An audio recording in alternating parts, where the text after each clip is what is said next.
Hi అండి, అందరికీ నమస్తే. సో ఈరోజు మనం గోవాలో ఎలా ఎంజాయ్ చేయవచ్చో చూద్దాం.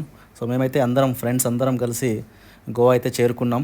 అక్కడ 5 స్టార్ హోటల్ మన కోసం రెడీగా ఉంది.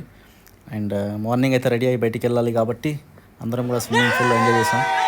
సో మన వాళ్ళు ఫుల్ ఎగ్జైట్మెంట్ అనమాట, కనిపిస్తుంది ఇక్కడ ఎగ్జైట్మెంట్. సో వాటర్ యాక్టివిటీ అంటే మన వాళ్ళకి ప్రాణం, మనకు తెలియదు ఏముంది. సో స్విమ్మింగ్ పూల్లో ఫుల్ ఎంజాయ్ చేశారు మన వాళ్ళు.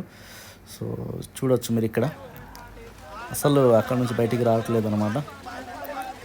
మంచిగా సాంగ్స్ పాడుకుంటూ ఎంజాయ్ చేసాం అందరం. అండ్ ఇక్కడ ఒకటి గమనించాలి మీరు, సో మా ఫ్రెండ్ ఒకడైతే బ్యాక్ డై చేశాడు, చూడండి క్లియర్గా పెట్టాను వీడియో. సో ఎక్సలెంట్గా బ్యాక్ డై చేస్తాడనమాట మా ఫ్రెండ్.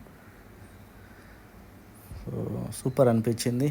అండ్ ఆ తర్వాత మళ్ళీ హోటల్లోకి వెళ్ళాం. రూమ్స్కి ఎవరి రూమ్స్ వాళ్ళు వెళ్ళిపోయి రెడీ అయిపోయి బీచ్కి వెళ్ళడం జరిగింది. సో బీచ్కి అయితే చేరుకున్నాం. మనకు తెలుసు గోవాలో ఫేమస్ అంటే బీచే. సో ఒక్కసారి మన వాళ్ళందరూ బీచ్కి వచ్చేసారంటే మరి ఎట్లా ఉంటుందో చూద్దాం సిచ్యువేషన్. అండ్ అందరూ అయితే కలిశారు ఒక చోట, ఎంజాయ్ చేయడం మొదలుపెట్టారు.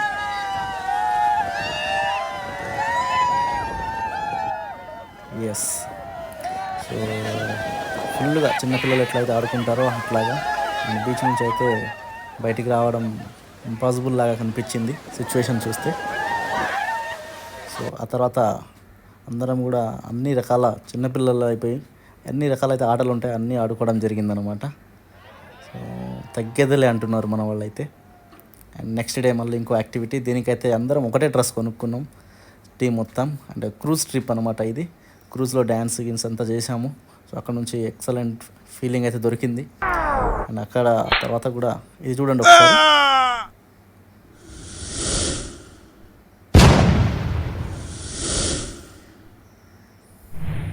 మాకైతే ఇది సూపర్ అనిపించింది. సో అట్లాగా అందరం కూడా ఎంటర్టైన్ చేసుకోవడానికి గోవా అయితే ఎక్సలెంట్ ప్లేస్. మా ఫ్రెండ్స్ అందరం కలిసి గోవా వెళ్ళి రావడం అనేది ఎక్సలెంట్. సో మా టీంతో మేము వెళ్ళడం చాలా హ్యాపీగా అనిపించింది. ఇలాంటి ఎన్నో వీడియోస్ మీకు చేసి పెడతాను. సో లైక్ చేయండి, సబ్స్క్రైబ్ చేయండి, షేర్ చేయండి. Thank you.